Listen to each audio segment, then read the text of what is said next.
Hello friends, स्वागत करते हैं ईबीआई समाधान के एक और लेक्चर में आप सभी का। और जो हमारे चल रहा था सेमेस्टर फर्स्ट और फर्स्ट सेमेस्टर की बात करें, पेपर फर्स्ट के अंदर भी हमारे यूनिट नंबर 2 आवर्ती या पीरियोडिक टेबल हमारे चल रही थी। आप प्रीवियस लेक्चर के अंदर हमने किसके बारे में चर्चा की थी? आयनन ऊर्जा के बारे में चर्चा की थी। आज हम क्या पढ़ने वाले हैं? एक तो हम पढ़ेंगे आयनन विभव के निर्धारण की कुछ पद्धतियां, जो दो है। ये तो बोर्ड सिद्धांत है, स्पेक्ट्रम विधि है। तीसरा जो हमारा टॉपिक रहने वाला वो हम आवर्त सारणी में पढ़ेंगे। जैसे हम पिछले भी कुछ गुणों के अंदर पढ़ाई की, देखेंगे वर्ग में किस प्रकार से प्रभावित रहती है, किस प्रकार से रहेगी ये वर्ग के अंदर, आवर्त और वर्ग के अंदर, इसके बारे में पढ़ने वाले। फिर हमारा जो अगला टॉपिक स्टार्ट हो जाता है वो हो जाता है विद्युत धनात्मकता। और आखिरी में हम जो अगर समय रहा तो हम पढ़ेंगे जो आयनन विभव है उसकी हम रासायनिक विधियों के बारे में, रासायनिक क्रियाओं के बारे में पढ़ने वाले हैं। तो हमारा जो आज टॉपिक है, हम स्टार्ट करते हैं आयनन विभव का निर्धारण। कि जो आयनन पोटेंशियल है या जो आयनन विभव है आईपी, उसका निर्धारण हम किन विधियों द्वारा करते हैं? दो विधि उसकी, एक है बोर सिद्धांत, एक स्पेक्ट्रम विधि। बोर सिद्धांत और के बारे में मैंने अच्छे से यूनिट नंबर 1 में पढ़ा था। आशा करते हैं आपने वहां पर अच्छे से उसको समझा होगा। तो ये बहुत आसान लगने वाला है।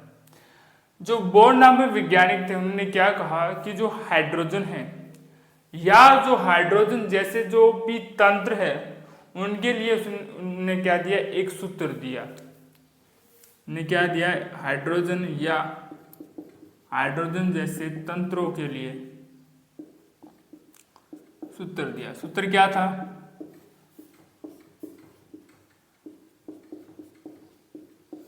ठीक है,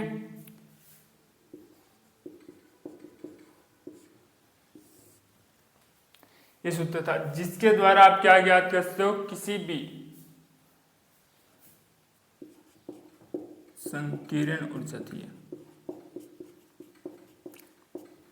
ठीक है, ये सूत्र किस प्रकार से था कि उसने कहा कि जो हाइड्रोजन हो या हाइड्रोजन जैसे तंत्र हो, जब एक इलेक्ट्रॉन उच्च ऊर्जा स्तर में चला जाता है, उसके लिए उसने ये सूत्र दिया था। उच्च ऊर्जा स्तर में जाने के बाद अपवर्तक 10⁻⁸ सेकंड तक पुनः आप क्या हो जाता है? वो अपनी जो पुरानी अवस्था है वो उसके अंदर आ जाता है। ठीक है, अब अगला जो वैज्ञानिक आता है वो आता है श्रोडिंगर। इसके बारे में हमने यूनिट नंबर 1 में अच्छे से पढ़ लिया था। उन्होंने क्या कहा? उन्होंने कहा अगर मैं N2 की जगह इन्फिनिट ले लूं तो मैं प्रत्येक परमाणु के लिए क्या ज्ञात कर सकता हूं? आयनन विभव ज्ञात कर सकता हूं। तो प्रत्येक परमाणु के लिए क्या ज्ञात कर सकते हैं? आयनन विभव। आयनन विभव तो यही था। स्टार्ट में हमने पढ़ा था अगर कोई विलगित परमाणु है और उसके बाह्यतम कोश से अगर एक इलेक्ट्रॉन को मैं अनंत दूरी तक ले जाऊं तो उसके लिए जो आवश्यक ऊर्जा होती है उसे आयनन विभव या आयनन ऊर्जा कहते हैं। और हमने N2 की जगह, क्योंकि ये N1 से N2 में जा रहा है, उच्च ऊर्जा स्तर में जा रहा है, और श्रोडिंगर ने कहा यहाँ पर N2 की जगह इन्फिनिट ले लीजिए या अनंत ले लीजिए, तो हम इसके द्वारा क्या करते हैं? प्रत्येक परमाणु का हम आयनन विभव ज्ञात कर सकते हैं। अब अगली विधि आती है स्पेक्ट्रम विधि। अब जब हम किसी परमाणु का आयनीकरण करते हैं तो वो कुछ ऊर्जा हम दे रहे हैं ना उसको, तो ऊर्जा अवशोषित भी करता है। जो उसने ऊर्जा अवशोषित की है उसी ऊर्जा का हम स्पेक्ट्रम बनाते हैं। अगर बात करें, अगर किसी ने जिस तरंग दैर्घ्य का उसने ऊर्जा अवशोषित की, उसी तरंग दैर्घ्य का क्या करेगा? वो स्पेक्ट्रम बनाता है। और इसी आधार पर हम क्या करते हैं कि परमाणु को हम आयनन विभव ज्ञात करते हैं। लिख लेते हैं इसी बात को। हम किसी परमाणु क्या करते हैं? आयनीकरण। क्या करते हैं? आयनीकरण। तो वो क्या करता है? ऊर्जा अवशोषित,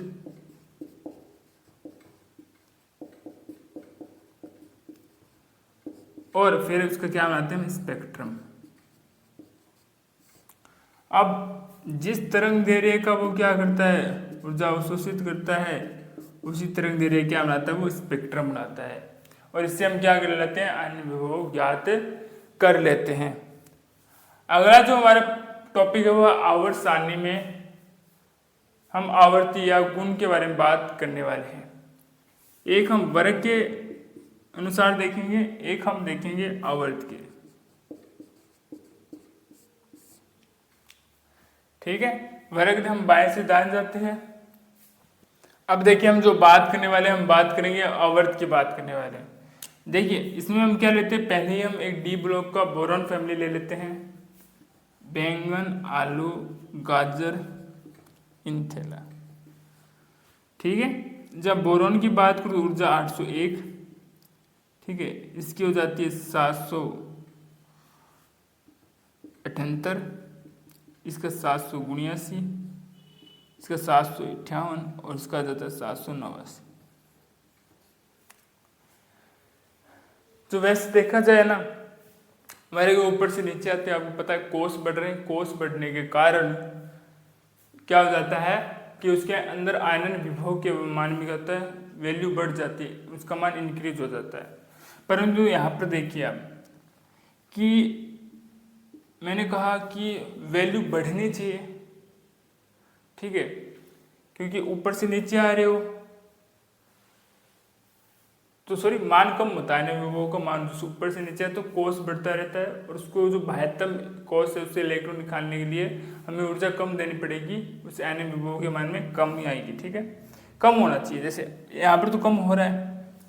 अब देखिए यहाँ पर देखिए वैल्यू अचानक से बढ़ जाती है, पुनः कम हो रही है, फिर अचानक से बढ़ जाती है। यहाँ पर रीजन क्या होता है, अगर बात करूँ मैं गैलियम की बात कर लेता हूँ और थेलियम की, दो ही है यहाँ पर देखा जाए तो। अपवाद की बात करें तो जब हम गैलियम का इलेक्ट्रॉनिक विन्यास करोगे आप, तो उसमें क्या आ जाता है, डी ब्लॉक आ जाता है। डी ब्लॉक आने के कारण क्या हो जाता है कि उसमें जो इलेक्ट्रॉन है या जो अंतर है आ जाने के कारण क्या हो जाता है कि जैसे कम हो रहा था, अचानक से क्या होता है, डी ब्लॉक आ जाने के कारण क्या हो जाता है, उसका थोड़ा बहुत क्या हो जाता है, प्रभावी नाभिक आवेश बढ़ जाता है। अब इसका मान बढ़ गया है तो उसके लिए हमें आयनन ऊर्जा भी अधिक देनी पड़ेगी, जिसके कारण जो एल्यूमिनियम से उससे अधिक क्या हो जाता है, गैलेनियम का क्या हो जाता है, आयनन का मान बढ़ जाता है। फिर क्या हो जाता है, कम हो जाता है। ठीक है, फिर थेलियम का क्यों बढ़ता है, क्योंकि जो 14 बात करें एफ ब्लॉक आ जाता है। एफ ब्लॉक आ जाने के कारण क्या हो जाता है कि थेलियम के मध्य से क्या होता है कि इंडियम, और जब थेलियम की बात करोगे आप उसमें अचानक से क्या हो जाता है, 14 इलेक्ट्रॉन का अंतर आ जाने के कारण क्या हो जाता है, उसके अंदर आयनन विभव की वैल्यू क्या हो जाती है, अचानक से बढ़ जाती है। ठीक है, ये अपवाद, तो इनको अपवादों को याद रखना है। तो हमने क्या कर लिया है, वर्ग की बात कर ली है। अब हम किसकी बात करने वाले हैं, आवर्त की बात, सॉरी आवर्त की बात कर लिए, अब हम वर्ग की बात करने वाले हैं। वर्ग के लिए हम जो स्टार्ट करते हैं वो करते हैं लिथियम से। Lithium, beryllium, boron, carbon, nitrogen, oxygen, fluorine और न्यू। ठीक है, पहले इसका हम कर लेते हैं इलेक्ट्रॉनिक विन्यास। इलेक्ट्रॉनिक विन्यास किस प्रकार से निकालेंगे आप, ये हमने यूनिट नंबर 1 में भी अच्छे से इसको किया था।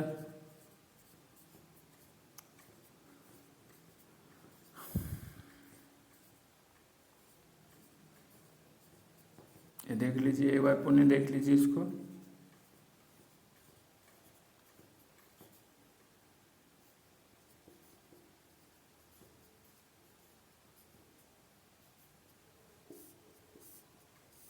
इससे बार इतना है।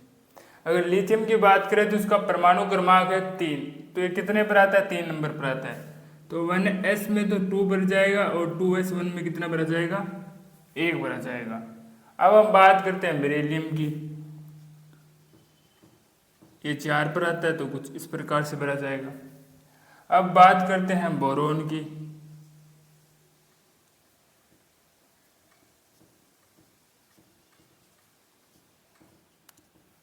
ठीक है, 2p1। इसी प्रकार से कार्बन की बात कर लीजिए, 6 पर आता है कार्बन। नाइट्रोजन 7 पर, ऑक्सीजन 8 पर,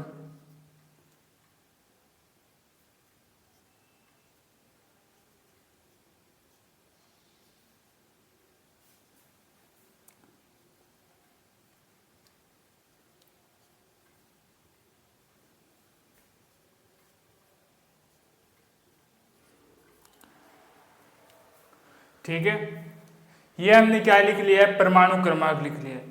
अब देखिए परमाणु क्रमांक लिखना क्यों लिखा हमने, क्यों आवश्यक है, और क्या हम इसके द्वारा इसके आवर्ती गुण हैं, वर्ग के अनुसार इसके आवर्ती गुण को किस प्रकार से परिभाषित कर सकते हैं। देखिए अगर हम बात करें लिथियम की, लिथियम में कोई दिक्कत नहीं है, पर अब जब चलते हैं बेरिलियम के पास, तो देखिए बेरिलियम की अगर बात करो, एस कक्षा को देखोगे, एस कक्षा को देखोगे तो इसके अंदर ये क्या है, पूर्ण भरित है। ये क्या है यहाँ पर, पूर्ण भरित। तो मैंने कहा था जो कक्षक अर्धभरित हो या पूर्ण भरित हो, उससे क्या होगा, जो इलेक्ट्रॉन निकालना कठिन कार्य होगा, और उसके लिए हमें ऊर्जा अधिक देनी पड़ेगी। ऊर्जा अधिक देने के कारण उसका आयनन विभव या आयनन एनर्जी या आईपी क्या हो जाती है, अधिक हो जाती है। एक तो ये अपवाद है यहाँ पर। बोरॉन की तरफ चलो कोई दिक्कत नहीं, कार्बन की तरफ भी, पर जब चलते हम नाइट्रोजन की तरफ, किसकी तरफ, नाइट्रोजन की तरफ, पी में टोटल इलेक्ट्रॉन भरे जाते हैं 6, और यहाँ पर पी में कितने भरे हुए हैं, 3 भरे हुए हैं। कितने भरे हुए हैं, 3। तो यहाँ पर भी ये अपवाद है। अपवाद का कारण क्या है, अर्धभरित है कक्षक, ये भी अपवाद है। और अंतिम में आपको पता होगा नियोन गैस तो एक उत्कृष्ट गैस अभिविन्यास है। ये क्या है हमारे पास, उत्कृष्ट गैस अभिविन्यास है।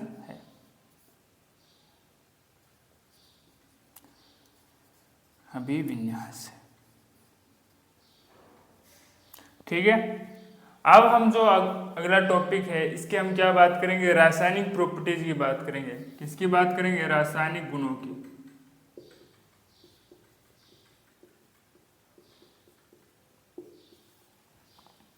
देखिए ये है ना, जो हम बात करें आईपी या आयनन ऊर्जा वाले होते हैं, सारे जो तत्व होते हैं जिनकी आयनन ऊर्जा क्या होती है, कम होती है। आयनन ऊर्जा या कह सकते हो आयन विभव, जिनका क्या होता है, कम होता है, वो क्या होते हैं, अधिक क्रियाशील होते हैं।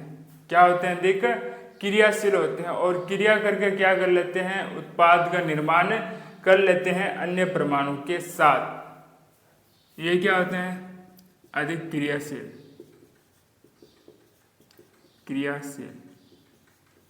एग्जाम्पल की बात करें, जैसे क्षार धातु, क्षार धातु, और जिनका आयनन ऊर्जा बहुत अधिक होती है वो क्या जल्दी से क्रिया नहीं करते हैं।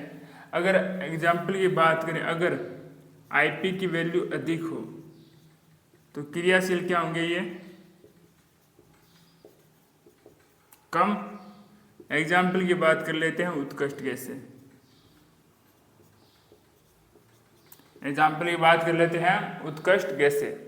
अब दूसरा टॉपिक बात करते हैं हम, जिनकी आयनन ऊर्जा कम होती है, आयनन विभव की वैल्यू कम होती है, वो क्या होते हैं, वो अपचायक बनाते हैं। और कैसे अपचायक बनाते हैं, प्रबल अपचायक।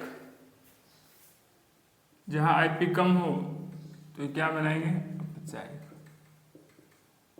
ठीक है, तीसरी बात कर लेता हूं मैं। अब देखिए, अब इनमें बात करें, इनमें बंध भी हम देखने को मिलता है। जिनकी आईपी कम है वो अधिक विद्युत धनी होंगे, विद्युत धनात्मक होंगे, और वो क्या बनाएंगे, सभी सभी आयनिक यौगिक बनाते हैं, अपवाद लिथियम को छोड़कर। जिनकी आईपी कम हो, धन विद्युती हो, वो क्या बनाते हैं, आयनिक यौगिक। अपवाद की अगर बात करोगे आप, क्या जाता है, लिथियम। चौथा देख लीजिए। अब बात करते हैं इनके हम धात्विक अधात्विक गुणों के बारे में। जिनकी आईपी कम होती है वो क्या होते हैं, सभी सभी धात्विक, और जैसे जैसे इनकी आईपी बढ़ती जाती है वो क्या हो जाते हैं, अधात्विक हो जाते हैं। इसी कारण से आप आवर्त सारणी में देखते हो, बाएं तरफ देखते हैं तो वहां पर आपको धातु देखने को मिल जाते हैं, और दाएं तरफ क्या देखने को मिल जाते हैं, अधातु हैं। और मध्य में आपको उपधातु देखने को मिलती है। Ip अगर कम है, सारे क्या होंगे धात्विक, कहाँ पर, बाईं तरफ आवर्त में। अगर Ip किसी की ज्यादा है वो क्या होंगे अधात्विक।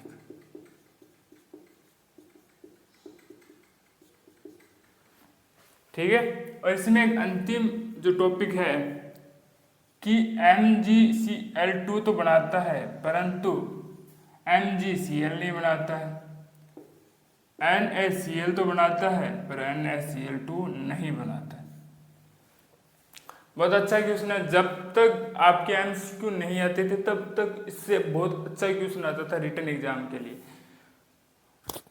परंतु अब भी इसके लिए क्या पूछ सकता है, रीजन पूछ सकता है एमसीक्यू में। ये आपको याद तो दे सकता है, आपको कथन दे सकता है, फिर आपसे पूछ सकता है कि सही कथन को परिभाषित कीजिए। ठीक है, या इनमें से पूछ सकता है, ऑप्शन दे देगा कि निम्न में से कौन सा यौगिक बन सकता है, कौन सा नहीं बन सकता। चारों ऑप्शन भी आपको दे सकता है। देखिए अगर बात करें MgCl2 की, MgCl क्यों नहीं बनाता है, देखिए ये क्या करता है कि NCl तो अगर बात करें तो एक इलेक्ट्रॉन देगा, एक इलेक्ट्रॉन निकालोगे Ip1 आसानी से त्याग देता है। तो और बात करेंगे हम सेकेंड Ip की, क्योंकि Ip2 के अंतर्गत ही ये क्या बनाएगा NCl2 बनाता है, जिसकी जब Ip2 निकाल लेते हैं तो एक इलेक्ट्रॉन निकालने पर इसने उत्कृष्ट गैस अभिविन्यास प्राप्त कर लिया है। और जब हम Ip2 निकालेंगे तो इससे में ऊर्जा हमें अधिक देनी पड़ती है, तो जो नॉर्मल कंडीशन है उनके अंदर ये NCl ही बनाता है। जबकि MgCl2 की अगर बात करें Ip1 Ip2 दोनों ही निकालता है, पर सबसे अधिक स्थायी इसकी कब हो जाती है Ip2 के अंदर। Ip2 के अंतर्गत ये क्या बना लेता है MgCl2 बना लेता है। ठीक है, अब हमारा जो अंतिम टॉपिक है विद्युत धनात्मकता की बात करते हैं।